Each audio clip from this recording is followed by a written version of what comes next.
समानीव आकूतिः समाना हृदयानिव समानमस्तु वो मनो यथा आवस्तु सति। ओम तत्सद्ब्रह्मार्पणमस्तु। आगस्त्य माहेन्द्र मायो भवेति त्रयार्षेय त्रिप्रवरान्वित कौशल्यगोत्रः आश्वलायन सूत्रः ऋग्वेदान्तर्गत शाकल शाखाध्यायी चित्तरंजन दयाल सिंह कौशल शर्मा हम भोगरोत्माम अभिवादये। ओम गुरुभ्यो नमः। अग्रे वक्तव्यम्। साधु यानि तत्र वैदिक मंगलाचरणमपि सम्पन्नं समये येपि समागताः कौशलमहोदयाः तत्र प्राचार्य सन्ति सर्वकार महाविद्यालये प्रेमचंद शर्मा महोदयाः अस्माकं संस्कृत प्राच्यविद्या संस्थानस्य निर्देशिकाः आचार्य विभा महोदयाः अन्ये ये सुभाष पराशर महोदयाः धर्मपाल शास्त्री महोदयाः यदि अत्र वर्तन्ते आचार्याः अरुणा शर्मा महोदयाः अपि च अन्ये केपि येषां नाम दृष्टिपथं नायाति सर्वेषामपि ये तत्र शिष्य परंपरया शिष्यभूताः अथवा तस्य महाज्ञानिनः महात्यागिनः तपस्विनः ये केपि परंपरया स्मृत्या वा तेषां तत्र पूजां कुर्वन्ति स्मरणं कुर्वन्ति तेषां समेषामपि वयं स्वागतं तेषां तत्र जन्म शतवार्षिक्याः आरम्भः वर्तते वर्षपर्यन्तं तेषां नाम्ना सर्वे तावत् प्रेरिताः भवन्तु। देशे विदेशे सर्वत्र तेषां भारद्वाज महोदयानां अपि तत्र किमपि शिक्षणं तेषां चरणेषु ते सर्वे विराजन्ते किन्तु स्वल्पकालेन किञ्चित् तावत् आरम्भं वयं कुर्महे। पूर्वम् एकवारं तेषां स्मृतिचारणार्थम् अस्माभिः एका स्थानीयगोष्ठी कल्पिता आसीत् वेदविद्यालये तत्रापि वयं सर्वे आस्म। कथं तत्र यथा अस्माकं विषयः कवित्वमपि तत्र भवति पाण्डित्यमपि भवति कवित्व सरस्वती सुधा नाम सुगन्धः यश्च त्यागः या च तपस्वी यत् बहुकालं गंगायाः कुले ये तावत् एवं गंगा जमुना सरस्वती संस्कृतेः सुपुत्राः स्वयं सिद्ध संन्यासं ये गृहीतवन्तः एवं वैयाकरणाः सकलशास्त्र प्रवीणाः तेषां स्मृतिचारणार्थं वयं सर्वे समवेता स्मः।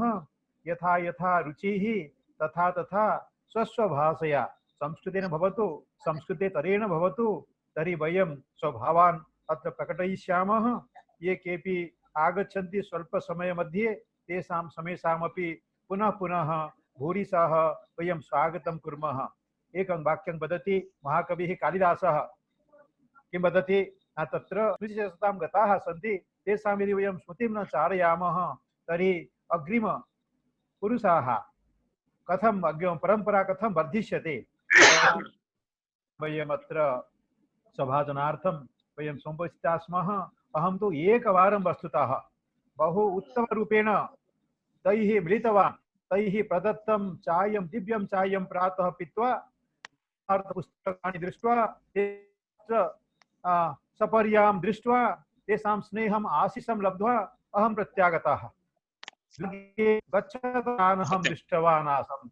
एतावान् सम्बन्धः अहं भट्टाचार्य महोदयैः प्रेरितः गतवान् आसम् तान् आह्वातुम् अस्माकं संस्कृतदिवस कार्यक्रमाय। मम मनसि भवति स्म प्रतिदिनम् अभिनवः विद्वान् आयातु विभागं तदर्थम् अहं गतवान् आसम् प्रातः। परन्तु ते उक्तवन्तः एतानि पुस्तकानि महाकाव्यं रचयन् कुत्रापि गन्तुं नोत्सुकः अहम्। मम माने नास्ति तात्पर्यं मम तु उपासनायां तात्पर्यम्। अहं बहु गद्गदः न वा न स्मरामि परन्तु कुरुक्षेत्रे एव विद्वांसं प्रथमवारं दृष्ट्वा मम हृदये महाआदरः प्रस्फुटितः।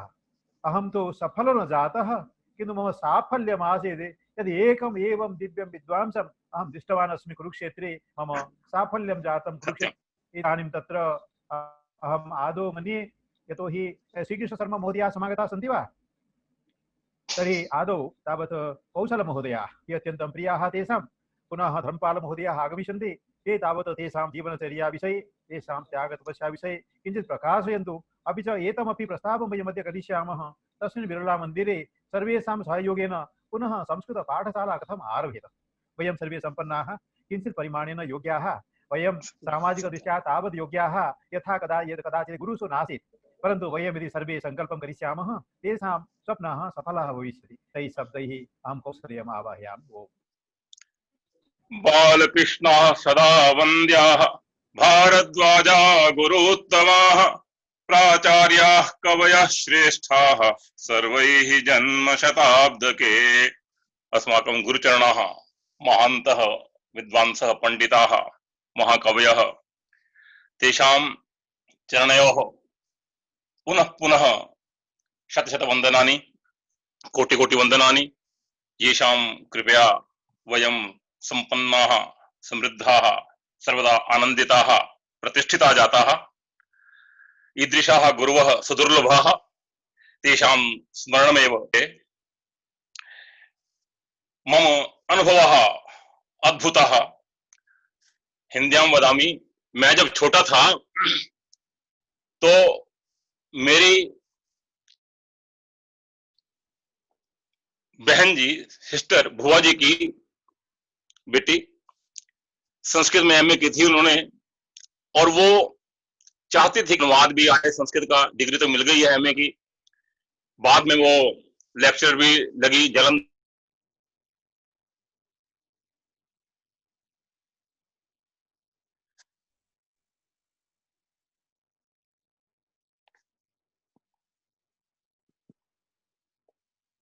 क्या हो गया।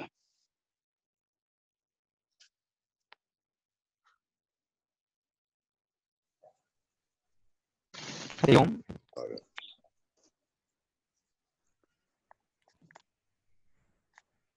गुरुजी कौशल सर की ध्वनि नहीं आ रही जी।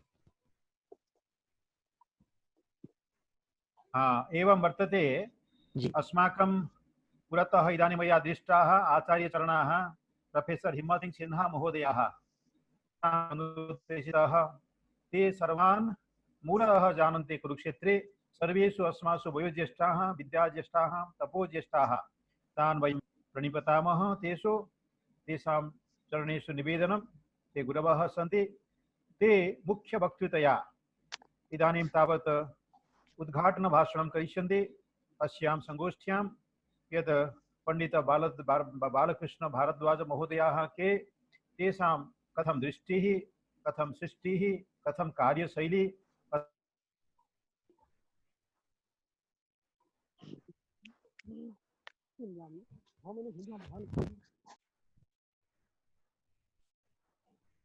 हरि ओम महोदय, ध्वनि न आगच्छति स्वयं कथं सम्यक्। हरि ओम, हेलो महोदय, ध्वनि न आगच्छति स्वयं सम्यक् प्रकारेण। अन्य व्यक्तीनां जनानां म्यूट् करणीयः। हरि ओम। हाँ जी, सिन्हा जी वदिष्यति। गुरुजी सिन्हा गुरुजी एक बार वहां से अनम्यूट करेंगे तो उनको अनम्यूट करना है, वो प्रेम को बताने से वो कराएंगे। हाँ जी, सिन्हा गुरुजी एक बार अनम्यूट करवाना जी वहां से प्रेम जी को। वो अनम्यूट, हाँ यहाँ से वैसे वो प्रेम जी के बेटा कर देंगे, अनम्यूट प्रेम जी के बेटे कर देंगे। ये हाँ जी जी जी किए जी। जी मैं तब तक डॉक्टर सीरियस कौशल जी से संपर्क करता हूँ जी। वो उनका ईमान जी, आवाज स्पष्ट नहीं आ रही है। साहिलो वदामि अहं सम्यक् प्रकारेण ध्वनिः न आगच्छति महोदय।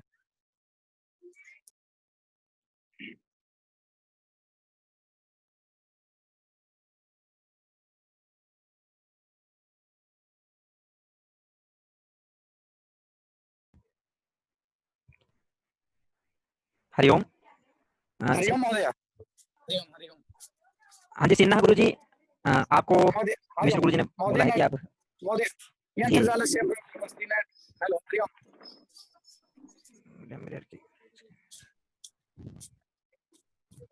हरि ओम महोदय, ध्वनि न आगच्छति। आके बैठ, यहाँ बताते रहियो।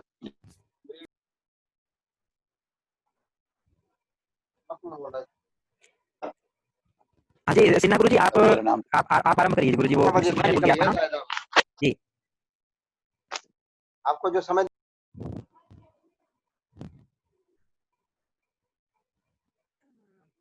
मिश्र गुरुजी आपका वो म्यूट है जी, वहां से अनम्यूट करके। हाँ अभी अभी खुल गया।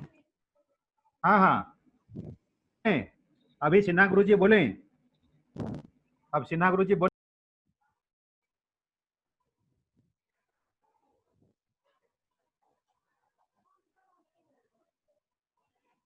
मैं एक बार दूरवाणी से संपर्क करता हूँ गुरुजी, उनको सिन्हा गुरुजी को।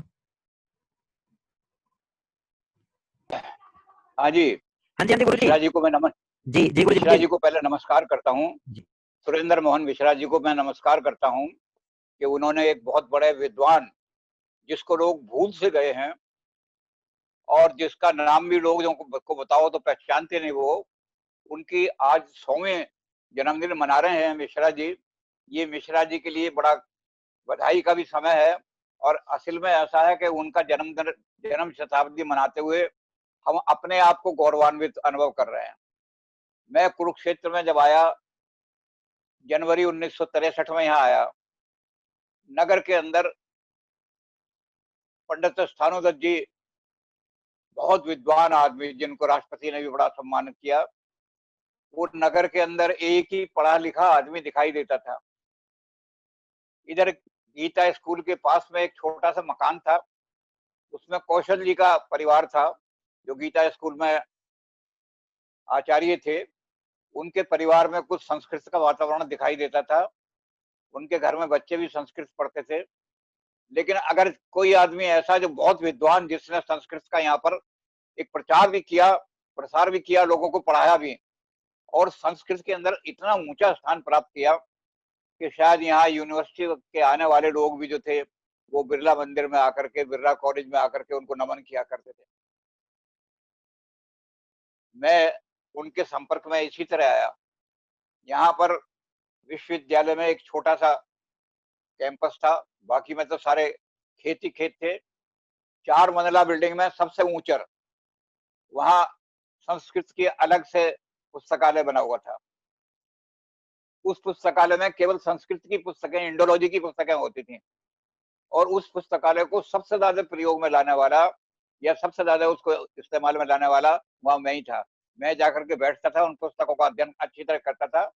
तो वहां जो लाइब्रेरी इंचार्ज थे, जो सारी लाइब्रेरी का काम देखते थे, पंडित किशन चंद जी, वो उसी गांव के थे जहाँ के ये हमारे विद्वान, जो इस कुरुक्षेत्र की शान थे। उन्होंने मुझे कहा कि आप यहाँ संस्कृत की जो किताबें पढ़ते हैं, आप संस्कृत में इतनी रुचि लेते हैं, मैं आपको पंडित जी के पास, बालकिशन जी के पास ले चलूंगा और उनसे आपकी भेंट कराऊंगा। तो ये उन्होंने मेरी जब उनसे कि हम तो यूनिवर्सिटी में पढ़ाने वाले आदमी हैं, लेकिन पंडित जी, बालकिशन जी बहुत सारी चीजें ऐसी बता देते थे कि अमुक जगह, अमुक स्थान पर इसका इस प्रकार से प्रयोग किया गया है और भाषा को इस तरह से बना सुधारा गया है। इस विद्यालय की जो लाइब्रेरी थी, इंडोलॉजी की लाइब्रेरी थी, उस इंडोलॉजी की लाइब्रेरी को बहुत सारी पुस्तकें, यहाँ तो जो उनको पढ़ाते थे, सिवाय इसके कि वो उनको पढ़ाते थे, जिसमें शास्त्री में लघु सिद्धांत कौमुदी लगी हुई थी और लोग जो थे उस लघु सिद्धांत कौमुदी को ही समझते थे कि जिसने लघु सिद्धांत कौमुदी पढ़ ली वो बहुत बड़ा विद्वान है। लेकिन शास्त्री जी कहते थे कि इसके साथ लघु का शब्द लगा हुआ है, इसका मतलब ये तो छोटी किताब है। तो सिद्धांत कौमुदी, उसके बाद व्याकरण के ऊपर, पाणिनि के ऊपर बड़ा भाष्य पतंजलि का, ये सारी किताबें जो थी मंगवा करके इन्होंने, बालकिशन जी ने कही।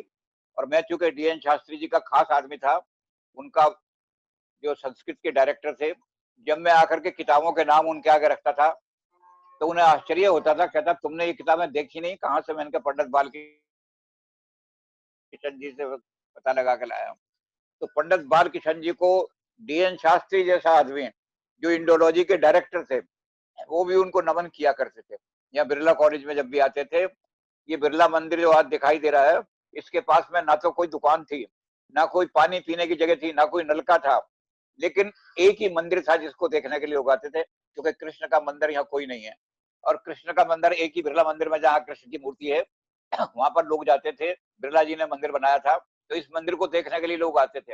लेकिन जो इस मंदिर को देखने के लिए आता था, वो जब तक ये समझता था कि हमने कुछ नहीं देखा, जब तक वो पंडित बालकिशन जी के पास जाकर के उनके चरण छू करके उनसे आशीर्वाद न ले।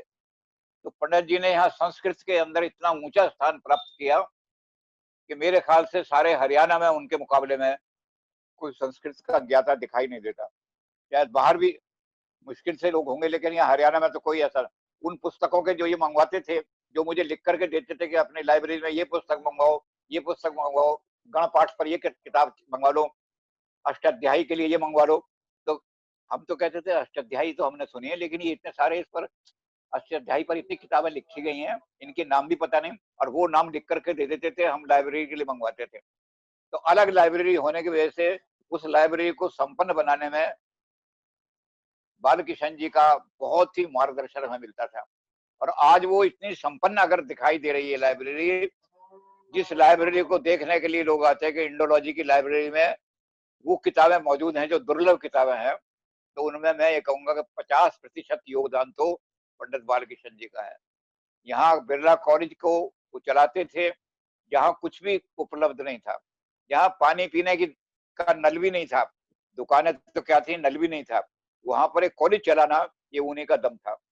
उस कॉलेज के अंदर बड़े अच्छे अच्छे संस्कृत के विद्वान निकल करके जाते थे।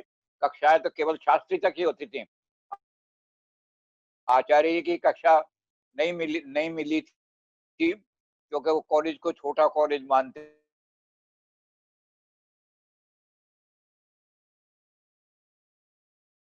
थे कि बहुत छोटा कॉलेज है।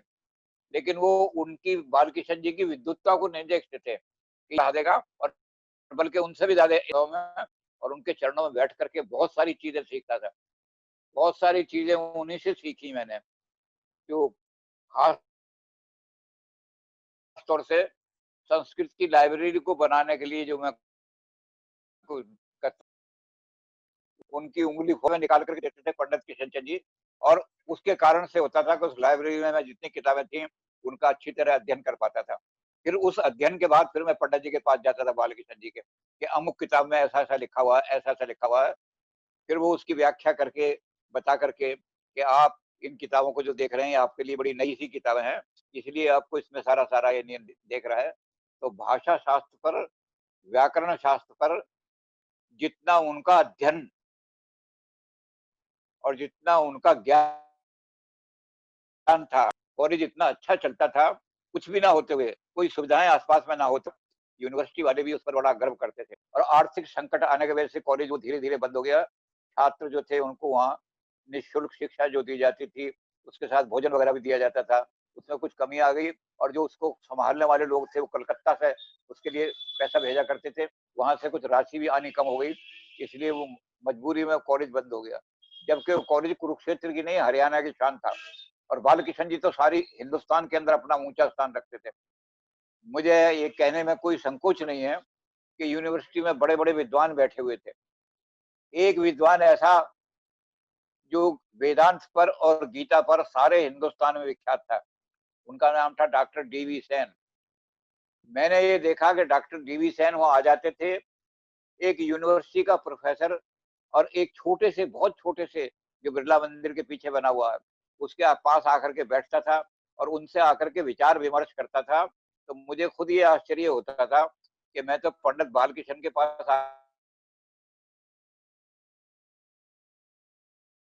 आके बैठ के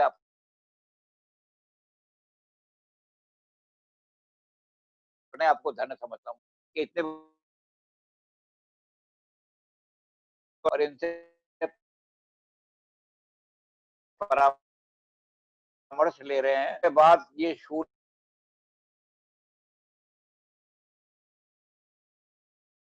हो गई संस्कृत। संस्कृत में सबसे बड़ी बात ये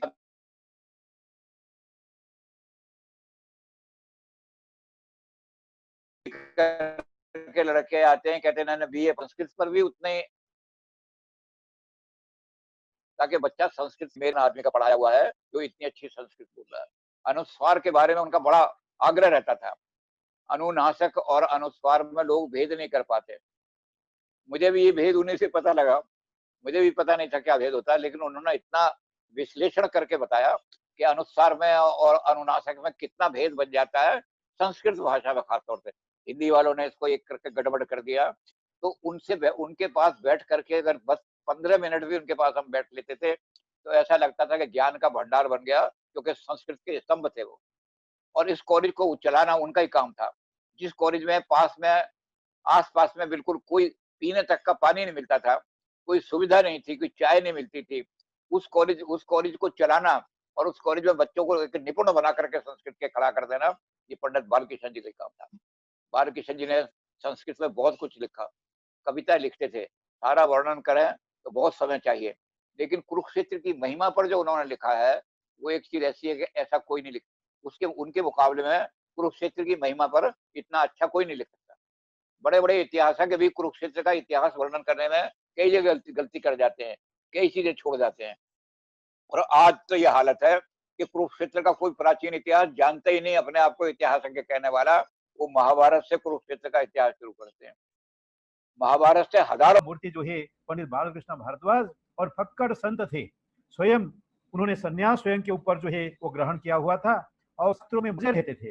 अपने धन को जो है विद्यार्थियों को पीछे लगा देते थे। कॉलेज में मुझे जाने का अवसर मिला तो वहां पर जो है मैं देखा, वहां पर जो आचार्य विश्वनाथ जी थे, वो आचार्य विश्वनाथ, उनका चरित्र जिस प्रकार से हमारे यहाँ पर आचार्य बालकृष्ण जी, इनका चरित्र उसी प्रकार से यानी पंजाब का खन्ना और कुरुक्षेत्र का बिरला संस्कृत कॉलेज, इसमें बहुत बड़ा साम्य हम देख सकते हैं। परंतु आज आवश्यक है कि वह जो बिरला संस्कृत कॉलेज है, बहुत सुंदर बिरला मंदिर है, उसी के अंदर वो कॉलेज चलता था, वहीं पढ़ाई होती थी और कॉलेज के बाहर रास्ता है, मंदिर के बाहर, उस रास्ता के आगे कुछ जमीन था, उस जमीन में हॉस्टल बना हुआ था जहाँ बच्चे रहा करते थे। आज ऐसा दुर्भाग्य हुआ कि किसी कारण से, कुछ कारणों का निर्देश किया डॉक्टर साहब ने और वो कॉलेज आज बंद हो गया है, जबकि वो कॉलेज बंद होना नहीं चाहिए था।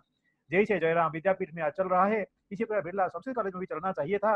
इसी प्रकार बहुत बड़े संत आए थे काशी से, इतने बड़े विद्वान हैं। बाद में मुझे पता लगा चैतन्य शंकर चैतन्य भारती आगम शास्त्रों में बहुत बड़े विद्वान हैं, उनके नाम से वह जो संस्कृत महाविद्यालय बना हुआ है, परंतु वो भी थोड़ा कम चल पा रहा है। हमें चाहिए कुरुक्षेत्र वासी फिर से बिरला संस्कृत कॉलेज की शुरुआत हो, फिर से बने, ऐसा हमें जो है लिख करके हमें देना चाहिए। अभी मेरे ख्याल में कौशल जी जुड़ चुके हैं, फिर मैं कौशल जी से निवेदन करूंगा उनके वक्तव्य का जो और अधूरा अंश है उसको पूरा करेंगे। एक विद्यार्थी के नाते किस प्रकार जो है आचार्य बालकृष्ण जी का बर्ताव रहता था, शिक्षा रहती थी, सहजता रहती थी, उसके बारे में डॉक्टर कौशल जी अपना विचार।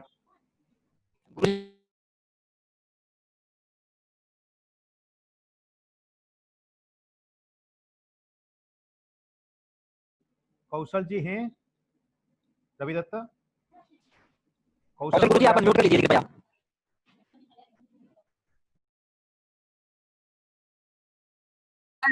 हरि ओम महोदय, ध्वनि न आगच्छति, वदनीय।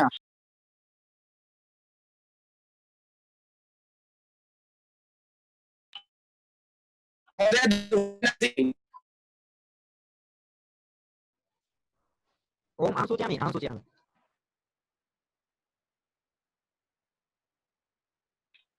हेलो। और संस्कृत विद्या से वो प्रारंभ से ही लाहौर से जुड़े, काशी में भी अध्ययन किया और स्वामी विवेकानंद जी उनके इष्ट महापुरुष रहे। स्वामी विवेकानंद जी के तो वो दीवाने थे। स्वामी विवेकानंद जी के ग्रंथों का निरंतर वो अध्ययन करते रहते थे, चाहे वो संस्कृत का ग्रंथ हो, महाकाव्य हो, चाहे अंग्रेजी में, निरंतर उनका स्वाध्याय इतनी प्रेम से भरी हुई, आत्मीयता से भरी हुई कि शिष्य उनके अंदर मातृ रूप भी और पितृ रूप भी अनुभव करते थे। और जो उनके सानिध्य में आकर के 2 वर्ष 3 वर्ष शास्त्री में अध्ययन कर अपना श्रद्धेय, अपना आदर्श, अपना एक उदाहरण मानकर आनंदित होता था, प्रेरित होता था और अपना जीवन यापन भी बड़े प्रतिष्ठित यशस्वी ढंग से कर पाता था। और गुरुवर ने 3 बजे तक, उसके बाद घर आ गए, भोजन किया, विश्राम किया और शाम को फिर वो गीता स्वाध्याय कराया करते थे। जो गीता भवन है, गोड़िया मठ है, आसपास की धर्मशालाएं हैं, उनमें रहने वाले जो गीता प्रेमी, संस्कृत प्रेमी गुरुजी के अपने श्रद्धालु गुरुजी के पास शाम को 5 बजे 5:30 बजे आया करते थे और मैं फिर दोबारा आया करता था शाम। और इतना उनका बताने का ढंग था जबरदस्त कि एक एक श्लोक की व्याख्या करते हुए सारा व्यवहारिक ज्ञान भी, सारा दार्शनिक ज्ञान भी उसमें उड़ेल देते थे। धर्म क्षेत्रे कुरुक्षेत्रे समवेता युस्वः मामका पांडवाश्चैव किम कुर्वत संजय। इसी श्लोक को समझाते समझाते सारा बता दिया कि सारा सार क्या है कि क्षेत्रे क्षेत्रे धर्मम कुरु। अपने अपने क्षेत्र में आप धर्म को मत छोड़िए, न्याय को मत छोड़िए, सत्य को मत छोड़िए, अपनी ड्यूटी को मत छोड़िए। और उसी का सारा विस्तार आगे। और क्या बताऊं मैं, और उन्होंने गीता सुधा निधि पुस्तक की रचना की। आपके पास वो है कि नहीं है, धर्मपाल जी उपलब्ध कराएं तो सब पढ़ें। बहुत अच्छी व्याख्या, सुंदर, और जिसको पढ़ करके आचरण करने की प्रेरणा पैदा होती है। कुरुक्षेत्र परिचय नाम की पुस्तक, ये 5 पुस्तकें ऐसी हैं। मैं तो निवेदन कर रहा था धर्मपाल जी की ग्रंथावली, पंडित बालकृष्ण भारद्वाज ग्रंथावली, 5 पुस्तकें एक साथ हों, ताकि हरियाणा की ये एक धरोहर। तो इन मौलिक कृतियों की रचना की और अपने शिष्य वर्ग को सबल, संतुलित, सत्यान्वेषी, सेवा भावी संस्कृत वेत्ता बनाकर जन्म दिया, वो सदा अविस्मरणीय है। और गुरुजी का जो देहावसान हुआ, जब इस महामानव ने परम धाम को प्रयाण किया, वो समय भूलता नहीं है। 31 मार्च 1998 चैत्र मास शुक्ल और दिन के 2:35 पर गुरुजी ने अपने शरीर को छोड़ा और सारे जो उनके शिष्य थे उनको सूचित किया। धर्मपाल जी ने, सुभाष जी ने, रकम जी ने कंधा दिया और सबके आंसू थमते नहीं थे। गुरुजी का प्यार इतना था, वो आदर्श शिक्षक थे। कुछ भाव निकलते हैं, ऐसे भाव नहीं निकलते। अपने विद्यार्थियों को न केवल शिक्षा देना से सराबोर रखना, उनका उत्साह बढ़ाना, उनको अक्षर का ज्ञान भी देना, जीवन का ज्ञान भी देना, ऐसे वो महान शिक्षक, आदर्श शिक्षक थे। और जिनकी स्मृतियां हमारे मानस पटल पर अंकित हैं। और उनके जो श्लोक हैं, देवी पर उन्होंने एक श्लोक बनाया था, मैं रोज पढ़ता हूं उसे। सिद्धेश्वरी भवतु साधन दायिनी में काली कराल वदना द्विषतो द्विषन्ति विघ्नेश्वरी पथि च तिष्ठतु विघ्ननश्चै। श्लोकों में इतना रस है, इतना ज्ञान है, इतना अनुभव है कि स्मरण करने को, दोहराने को दिल करता है। और परोपकार के बारे में वो बड़ा स्पष्ट कहते थे कि परोपकार का आडंबर नहीं करना चाहिए। किसी के लिए कुछ किया है तो उसको गुप्त दान महाकल्याण। और जब तक मानव के अंदर अकिंचन भावनादि के द्वारा सिद्धि प्राप्त ना हो, प्रभु से साक्षात आत्म भावना न करने वाला व्यक्ति यदि परोपकार करता है तो वह परवंचक है। ऐसे वो विद्वान थे और श्लोक कहा करते थे। परोपकारियों को, सेवा भावियों को ये ध्यान रखना चाहिए, फोटो खिंचाने का मोह छोड़ देना चाहिए बिल्कुल, तभी पूरा पुण्य मिलेगा। अकिंचनत्वं च विवासनत्वं समाधि सिद्धिं च समात्म भावः अप्राप्य संपत्ति माम मोघान परोपकारः परवंचनैव। ये सब गुरु जी के उपदेश हैं। मेरे पैरों में घुंघरू बांधे और फिर मेरी चाल देख ले, इतने चाव से पढ़ाया करते थे। चाहे बोर्ड पे लिखना हो, उनके हस्ताक्षर पुस्तकों पर लिखे हुए हैं। कुछ पुस्तकें उन्होंने मुझे भी आशीर्वाद के रूप में दी, उनके हस्ताक्षर लिखा हुआ है बाल कृष्ण, और इतने बढ़िया हस्ताक्षर, संरक्षणीय, रक्षणीय, धरोहर के रूप में प्रेरणा देने वाले। और जो उनके जीवन के अंदर त्याग भावना थी, वैराग्य भावना थी, बड़ी अद्भुत वैराग्य भावना। विवेकानंद जी की जो वो निरंतर अर्चना करते थे, उनको स्मरण करते थे, उनका स्वाध्याय करते थे, तो उसी प्रेरणा से उन्होंने भी अखंड ब्रह्मचर्य व्रत का पालन किया हुआ। ये कुछ साधारण बात नहीं है। अपना सारा जीवन संस्कृति को न्यौछावर, और मैं क्या बताऊं, नौकरी छोड़ करके कि मेरी संस्कृत विद्या का ह्रास ना हो, वो भूल ना जाए। अनभ्यासे विषम विद्या, यदि मैं संस्कृत पाठशास्त्र होता रहेगा, विद्या का अभ्यास होता रहेगा, और आगे मैं एक नई पीढ़ी भी तैयार कर पाऊंगा। अपनी नौकरी छोड़ करके, अपना पैसा छोड़ करके, अच्छी तनख्वाह वाली नौकरी छोड़ करके उन्होंने एक सामान्य तनख्वाह के ऊपर यहाँ पर सेवा भाव से कार्य किया। और इनके पढ़ाए हुए विद्यार्थी विश्वविद्यालयों के अंदर प्रथम, द्वितीय, तृतीय स्थान प्राप्त करते थे। 100% रिजल्ट, 100% परिणाम। और वो बोर्ड आज भी वहां लिखे हुए हैं, नाम लिखे हुए हैं। एक प्रभुदत्त जी थे, प्रथम आए, बड़े अधिकारी बने। कृष्ण जी, कौन नहीं जानता इनको। आप ऐसे गुरुओं की जो स्मृति है उसको संजोने के लिए यदि कुछ कार्य करते हैं, जैसे सुरेंद्र मोहन मिश्र जी की भावना है, पारित हो, सबका सहयोग हो, और ये जो एक संस्कृत का दिया जल रहा था वो बुझने न पाए, किंतु उनका एक भाव था कि हर हिंदुस्तानी, हर भारत का वासी संस्कृत पढ़े, अंग्रेजी का ज्ञाता हो, अपनी मातृभाषा का ज्ञाता हो। कई भाषाओं को जानते थे हमारे गुरु जी, हरियाणवी के विद्वान, पंजाबी के विद्वान, हिंदी के विद्वान, संस्कृत के विद्वान, बहुभाषाविद। We Indians are basically multilingual person. ये सब उन्हीं की कही हुई बातें हैं। पूरी ट्रिब्यून रोज पढ़ लेते थे, और समझो जो अखबार आते थे वो अखबार पढ़ने, और अखबार से अनुवाद भी कराया करते थे हमें। संस्कृत के विद्यार्थी, संस्कृत के शिक्षक, संस्कृत संभाषणात्, संस्कृत लेखनात्, संस्कृत अनुवादात् भीता न स्युः, अतः सर्वे अनुवादे निष्णातः कारणीयाः। संस्कृतज्ञानां संस्कृतस्य अध्यापकानां कर्तव्यं ते कक्षायां संस्कृत माध्यमेन पाठयेयुः। यदि पूर्णतया नैव तर्हि 100% नैव प्राधान्येन व्यपदेशः भवन्ति। तस्मादेव वयं संस्कृतस्य प्राध्यापकाः भविष्यन्ति, वयं संस्कृतस्य प्राध्यापकाः तस्मादेव स्मः। यदि संस्कृत माध्यमेन न पठ्यते तर्हि कथं वयं संस्कृतस्य शिक्षकाः, संस्कृतस्य प्राध्यापकाः। गुरूणां भावना रक्षणीया स्म, अतः संस्कृतस्य अनुवादः शिक्षणीयः। अशुद्धः भवन्ति चिंता मास्तु, संस्कृत व्याकरण के अंतर्गत। और वो बताते थे कि जब वो लाहौर में थे तो दधिमत नाम के एक वैयाकरण विद्वान थे जो राजस्थानी थे, और वो कहते थे व्याकरण शास्त्र में उनादेय प्रकरण है, जब तक उनादेय प्रकरण, तब तक किसी भी भाषा के मूल धातु रूप से संस्कृत भाषानुसार रूप सिद्ध हो सकता है। और किसी विद्यार्थी ने पूछ लिया, जिज्ञासु विद्यार्थी भी होते हैं, मैं भी बड़ा जिज्ञासु था, मुझे कई बार जक्खी भी कहते थे वो प्यार में वो जिज्ञासा करते और पटिशिशी भी कहते थे। जब भी मैं जाता था कहते थे मैं याद ही कर रहा था चित्ररंजन तुझे। और वो किसने पूछा, बच्चे ने, हस्बैंड शब्द की उत्पत्ति बताइए। फिर हस्बैंड शब्द, अब ये बातें गुरुजी ने बताई हुई है हमें, और लिखित में भी है ये ग्रंथों के अंदर, जो धर्मपाल शास्त्री ने ग्रंथ लिखे उनके, उनमें हैं ये बातें। तो वो कहते हैं हसन विंदती इति हस्बैंड, हंसते हंसते प्यार करता है, प्राप्त करता है। और संस्कृत से लगभग 90% शब्द किसी भी भाषा के सिद्ध हो सकते हैं।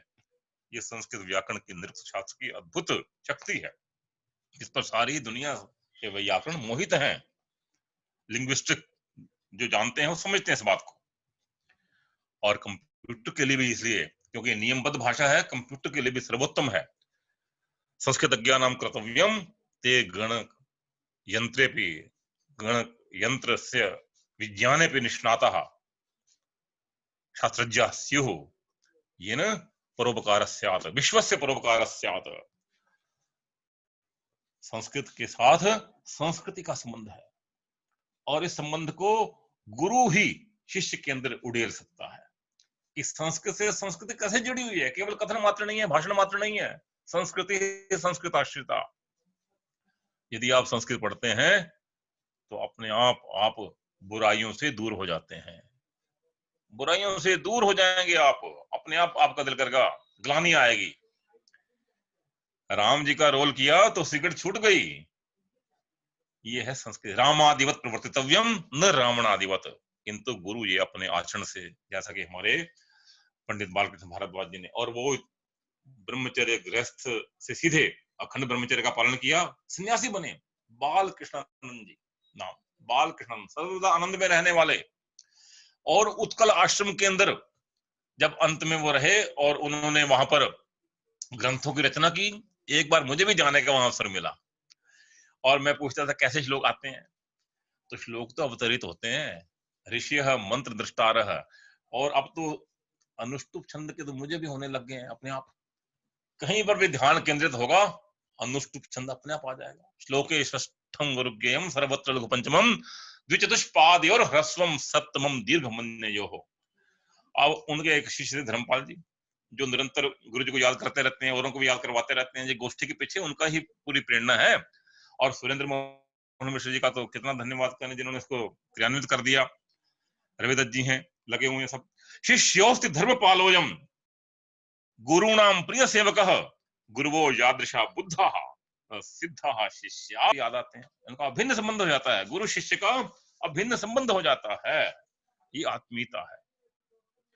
और मुझे एक बात याद आ रही है कि जब वो पाठशाला थी, चलती थी, और गुरु जितने उत्साहित थे, सब में उत्साह भरते थे, तो वहां फूलों की क्यारियां बनाई, फूलों की क्यारियां, पुष्प वाटिका।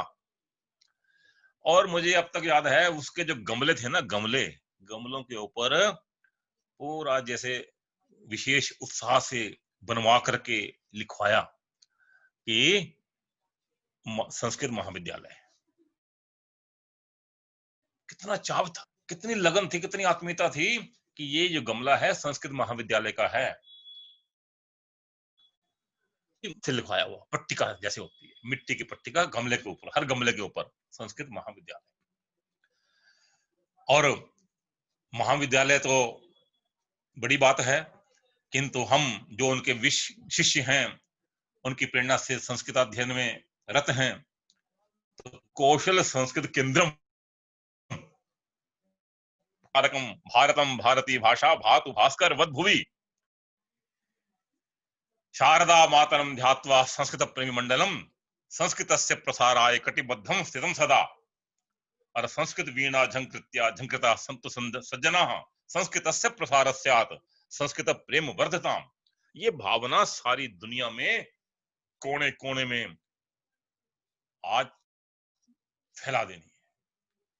कुरुक्षेत्र के पंडित बालकृष्ण भारद्वाज जी के शिष्यों का, उनके श्रद्धालुओं का कर्तव्य है कि सारे विश्व के अंदर संस्कृत के श्लोक गूंजे, संस्कृत के भाव गूंजे, भारतीय संस्कृति की विचारधारा गूंजे। पर्यावरण दिवस की बधाई दे रहे हैं।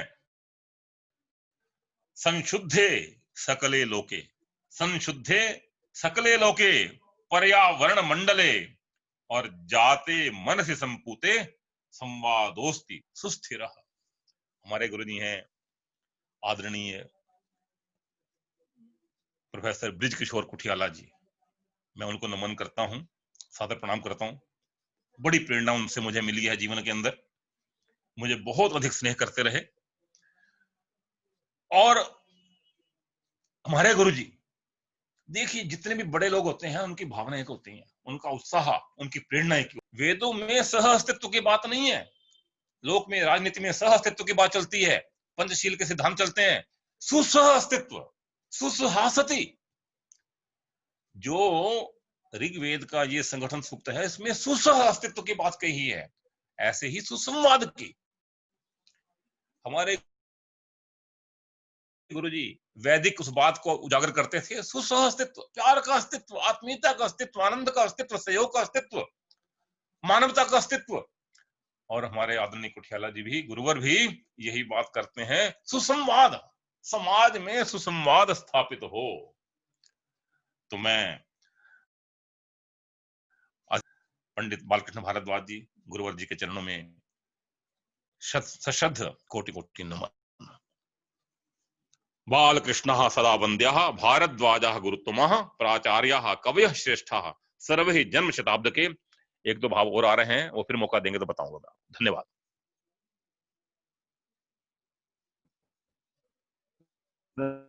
आवाज आ रही है? बहुत अच्छे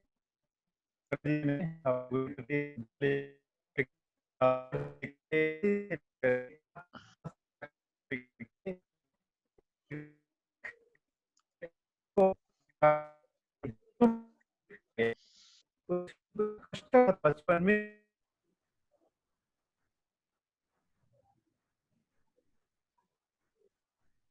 हेलो,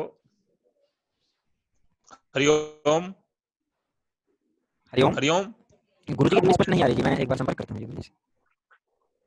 हरिओम।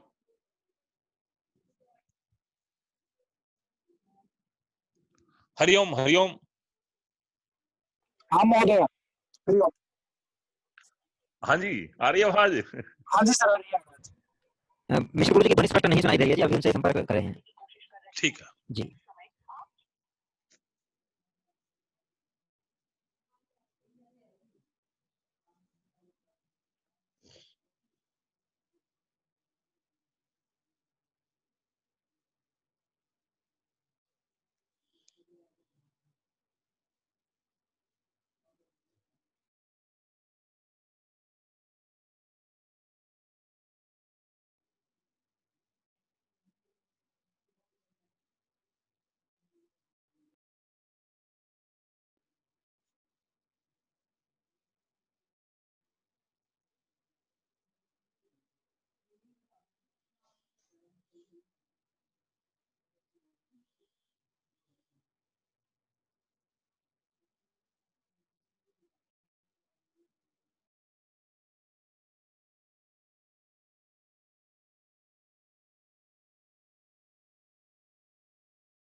हरिओम।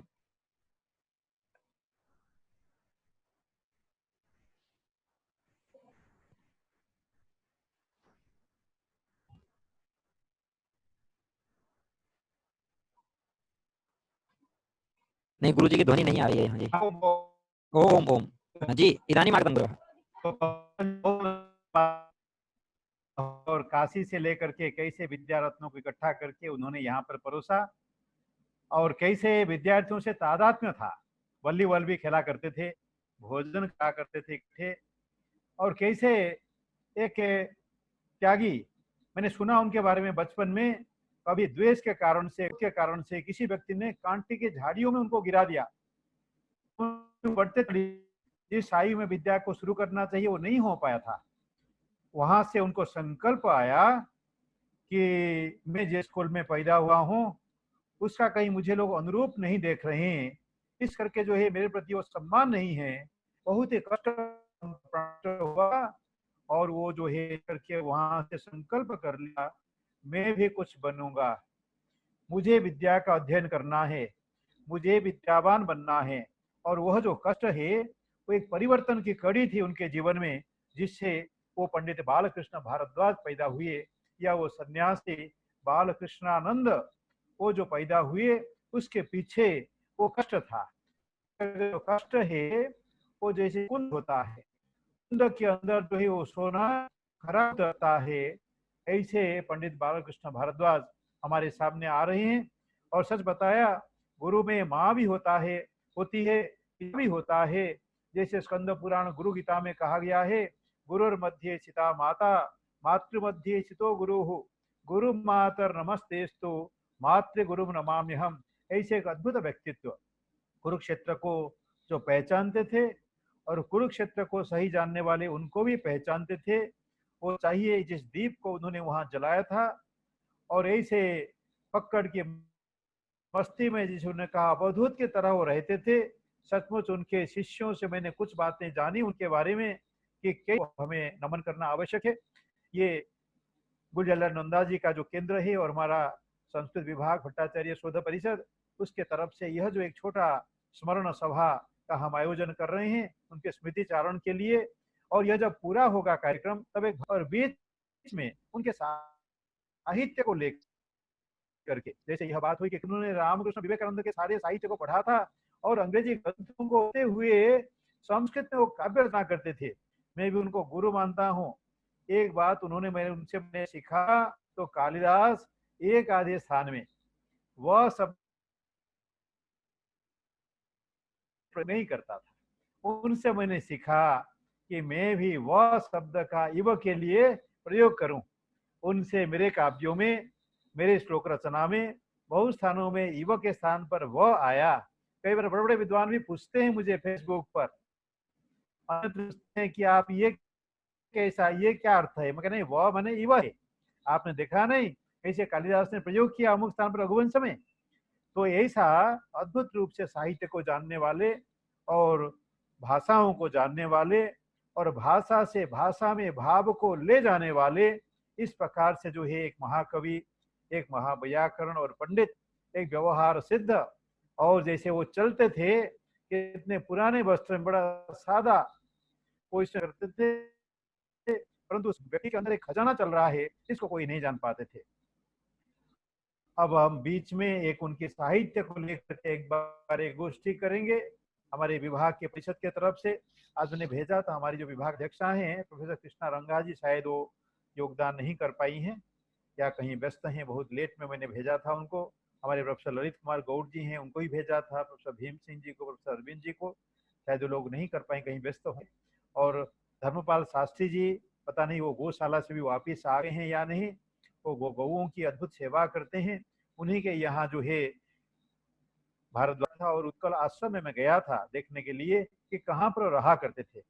वो तो उड़ीसा के लोगों का आश्रम है, वहाँ जो उड़ीसा के संत थे उनसे मैंने पूछा तो कहाँ रहा करते थे, कैसे थे, क्या करते थे, कहाँ स्नान करते, किस घाट स्नान करते थे।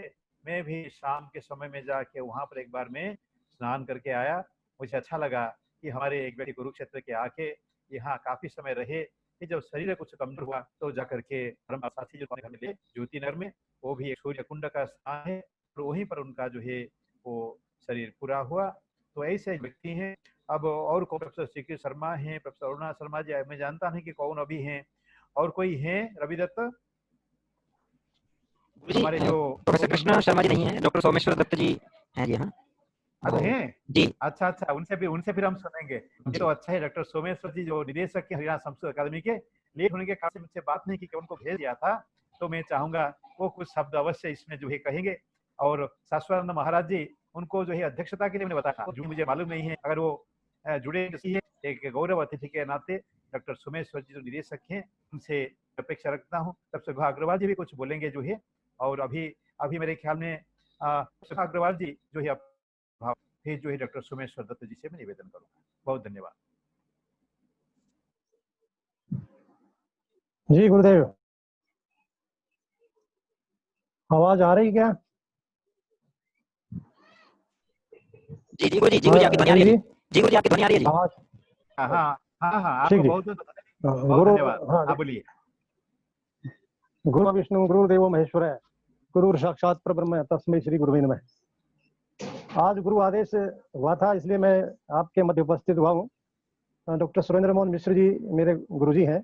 आज उनका एक कार्ड उसमें व्हाट्सएप में मुझे प्राप्त हुआ, तो स्वाभाविक है जब गुरु का आदेश होता है तो पहुंचना होता है, इसलिए मैं आया हूं और मैं आप सबको नमन करता हूं। सबका मैं यथायोग्य अभिनंदन मेरी तरफ से। डॉक्टर सुरेंद्र मोहन मिश्र जी के आज दर्शन हुए बहुत दीर्घ अवधि के बाद, और प्रसन्नता थी कि जब मैं पहुंचा तो हमारे बड़े भाई कौशल जी, जितेंद्र दास कौशल जी, बहुत ही भव्य अपना प्रवचन हम सबको सुना रहे थे। डॉक्टर विभा जी भी हैं, उनको भी मेरा सादर नमन। या अन्य जो उपस्थित हैं उन सबको। इस विषय से तो पूरा मैं नहीं जुड़ पाया, लेकिन गुरुजी का आदेश था इसलिए मैं यहाँ पर आया हूँ। और एक बात मैं कहना चाहूँगा कि डॉक्टर मिश्र जी जिनका जीवन ही संस्कृत के लिए है, अब हम जिनके संदर्भ में आज संगोष्ठी हमने संपन्न की है, या अभी हमारी जो संगोष्ठी चल रही है, मेरे को लगता है कि उनकी जो बातें कौशल जी से मैंने सुनी है, उनको देख करके लगता है कि वो सब बातें शायद मिश्र जी में भी हैं। अब मिश्र जी आप स्वयं कह ही रहे हैं कि मैं भी शिष्य हूं उनका, तो जो गुरु की जो छाया होती है शिष्य में आती है, वो मेरे को लगता है वैसा ही होगा उनका भी स्वरूप। इनको देख करके मैं ऐसा कह सकता हूँ। आज बहुत ही अच्छा प्रसन्नता का विषय मुझे लगा कि मैं वैसे अपने कार्यक्रमों में व्यस्त रहता हूँ, और हमने भी एक संगोष्ठी चलाई है, उसका क्रम अभी चलाया, हमने तीसरे चरण में उसको हम करने वाले हैं बुधवार को। उसमें भी हम 3-4 विद्वान, कुछ 1-2 आयुर्वेद के और 1-2 संस्कृत के और संस्कृत भारती के, ऐसे उसमें लेते हैं। तो एक क्रम आप सब विद्वानों तक हम निवेदन करेंगे कि क्रम से सबको हम उसमें कहना चाहिए कि पूरा राष्ट्रीय और अंतर्राष्ट्रीय जगत में आपके जो दिव्य वचन है वो पहुंचे हैं, उसका हम प्रयत्न कर रहे हैं। विशेष रूप से आज जो कोरोना का जो चल रहा है, सब में जो हमने विषय चुना है संस्कृति एवं स्वास्थ्य संरक्षण, वो सारा उससे जुड़ता हुआ जो विषय प्रस्तुत किया गया अच्छा रहा है। तो उसमें आप सब भी आमंत्रित हैं और उसमें सम्मिलित हों। और जैसे मैंने बताया कि एक जब संगोष्ठी की जाती है तो उसमें 2-2.5 घंटे से अधिक चलाना उसको बड़ा कठिन होता है, तो उसमें से अधिक विद्वान रखना मुश्किल हो जाता है, लेकिन हम क्रमशः उसको चला रहे हैं। तो मैं आप सबसे जो यहाँ विद्वान उपस्थित हैं उनसे निवेदन भी कर रहा हूँ कि आपका समय भी हमें चाहिएगा। गृह निवेदन कर लेता हूँ और मैं हमारे जो गुरुजी मिश्र जी हैं उनका जो आदेश होता है उस अनुसार जैसे इनकी इच्छा होगी वैसा भी हम करने के लिए तत्पर हैं। और मिश्र जी हैं इस संगोष्ठी में, उनको सुनना तो मेरे लिए वास्तव में ही अपने लिए धन्य होने वाला विषय रहता है। और रविदत्त जी की मैं प्रशंसा करूंगा कि बहुत ही उससे अच्छा इनका वो रहता है। हमारी उस संगोष्ठी में भी आपने मंगलाचरण किया था और मंगलाचरण जिस स्वर और सराहा है। तो इस संगोष्ठी का जो विषय कौशल जी ने रखा है उससे जो मुझे ध्यान में आया है, उन सबसे लगता है कि गुरु यदि है तो उसमें गुरु में किस प्रकार के गुरुत्व का भाव उसमें होना चाहिए, जिसके कारण शिष्य आदरणीय डॉक्टर मान सिंह जी को हमने देखा है, आदरणीय डॉक्टर वेद प्रकाश उपाध्याय जी को देखा है, या अन्य जो हमारे विभाग में अब कुछ सेवानिवृत्त हो गए उन सबको देखा है। प्रकार का एक चेतना है वो मैं मानता हूं कि वो इन सब गुरुजनों के कारण ही है। गुरुजनों के प्रति श्रद्धा होना, ये एक प्रकार से गुरु ऋण ऋषि ऋण चुकाने वाला, शिक्षा को आगे उसका प्रचार प्रसार करना, ये हमारे लिए एक आवश्यक कर्तव्य भी है। और अभी जो ध्यान में आया कि जैसे मिश्र जी को ध्यान में आया कि मैं भी इस संगोष्ठी में जुड़ा हूं, तो बहुत ही जितना उनको हर्ष हुआ उसको देख करके तो मुझे और अधिक हर्ष हुआ है। तो मैं गुरुदेव के चरणों में पुनः नमन करता हूं और मैं और अधिक वाणी को न बोलते हुए यहाँ विराम देना चाहूंगा, क्योंकि आपकी संगोष्ठी में चल रही थी उसमें मेरा जुड़ना ये अकस्मात हुआ है और उस समय अधिक समय मैं नहीं लेना चाहता। मैं आप सबको पुनः नमन करते हुए, अभिनंदन करते हुए, धन्यवाद करते हुए अपनी वाणी को विराम देता हूँ। सभी को बहुत बहुत धन्यवाद।